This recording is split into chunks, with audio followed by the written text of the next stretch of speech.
Assalamualaikum warahmatullahi wabarakatuh. Perkenalkan, nama saya Dian Apriliana Erwin. Dan dalam kesempatan kali ini saya akan menjelaskan mengenai orbit bulan pada bumi dan orbit bumi pada matahari. Namun sebelum itu mungkin alangkah lebih bagusnya kita mengetahui apa yang dimaksud dengan orbit. Garis edar yang dimiliki setiap planet disebut dengan orbit. Tata surya terdiri dari planet yang mengorbit pada matahari. Namun tahukah kamu apa yang sebenarnya dimaksud dengan orbit? Dilansir dari NASA, orbit adalah suatu jalur berulang yang teratur di mana suatu objek mengelilingi objek lainnya. Sehingga orbit adalah lintasan yang tetap, teratur, dan berulang pada suatu benda dalam mengelilingi benda lainnya. Misalnya, kamu berlari beberapa keliling dalam suatu lintasan lapangan yang berbentuk elips. Hal ini berarti kamu sedang mengorbit pusat dari lapangan tersebut. Namun benda yang mengorbit biasanya memiliki kecepatan yang tetap dan cenderung tidak berubah. Orbit dapat berbentuk lingkaran ataupun elips yang bergantung pada benda itu sendiri. Orbit benda akan tetap karena pengaruh dari gaya gravitasi pusat orbit dan juga gaya sentripetal keluar yang dihasilkan oleh kecepatan benda saat mengorbit. Selanjutnya saya akan menjelaskan mengenai orbit bulan pada bumi. Bulan adalah benda langit yang mengorbit bumi. Karena sumber cahaya bulan yang terlihat dari bumi adalah pantulan sinar matahari, bentuk bulan yang terlihat dari bumi akan berubah-ubah. Perubahan bentuk bulan yang tampak dari bumi ini disebut dengan fase-fase bulan. Dari sejumlah fase bulan terdapat 4 fase utama, yaitu fase bulan baru, fase setengah purnama awal atau perempat pertama, fase purnama, dan fase setengah purnama akhir atau yang sering disebut dengan perempat akhir.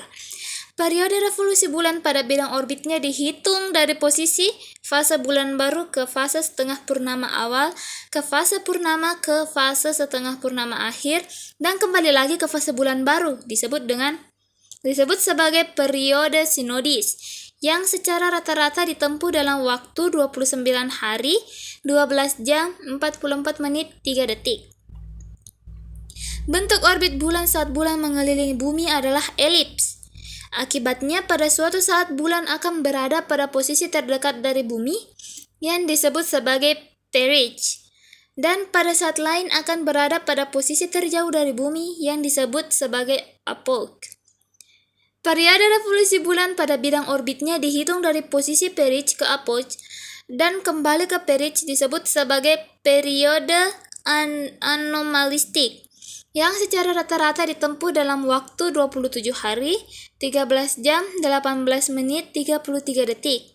Karena lama waktu yang ditempuh bulan untuk menyelesaikan kedua periode tersebut berbeda, pada suatu saat bulan akan berada pada fase bulan baru dan posisinya di apogee. Sementara di saat yang lain bulan akan berada pada fase purnama dan posisinya di perigee.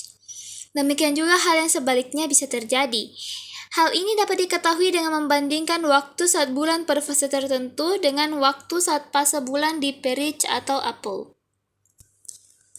Selanjutnya yaitu orbit bumi pada matahari. Tahukah kamu mengapa bumi mengelilingi matahari?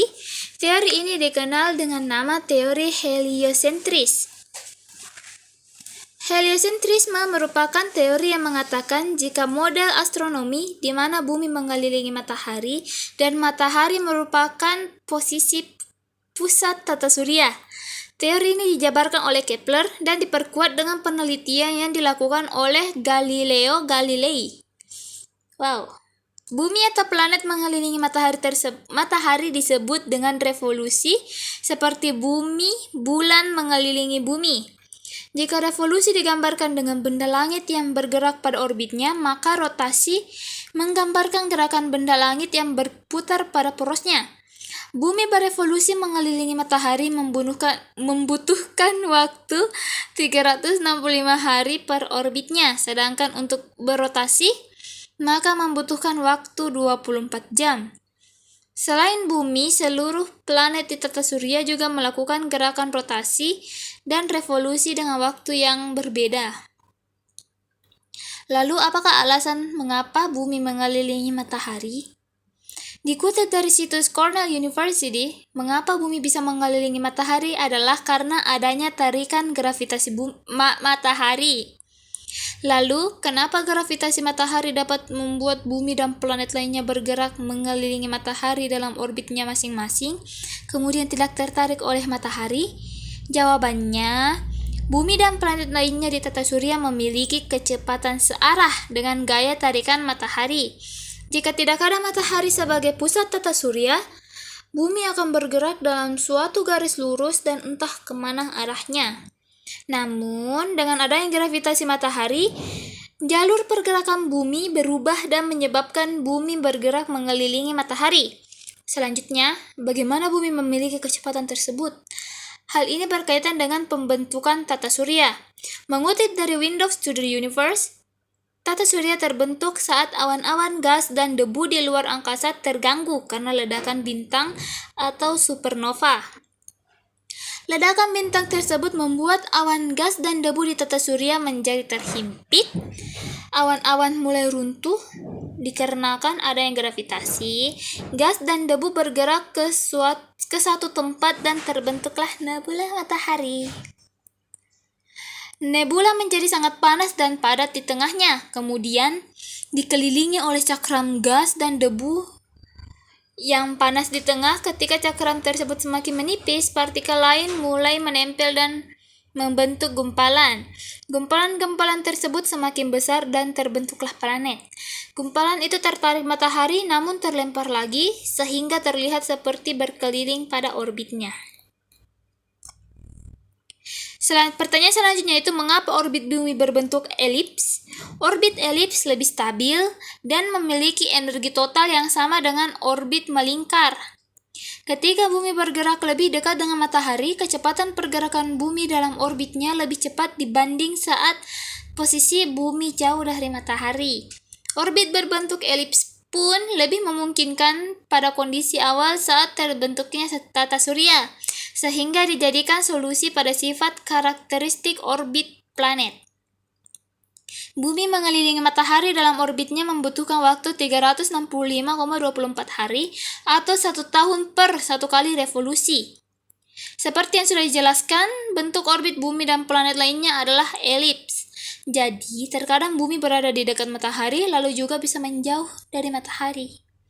Jarak terdekat bumi dengan matahari setiap tahun berada pada perihelion atau 147 juta kilometer pada 3 Januari. Kemudian jarak terjauh pada aphelion 152 juta kilometer pada 4 Juli.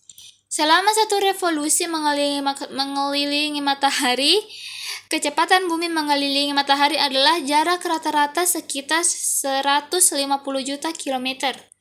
Bumi pun mengelilingi matahari dengan kecepatan rata-rata sekitar 27 km atau 17 mil per detik.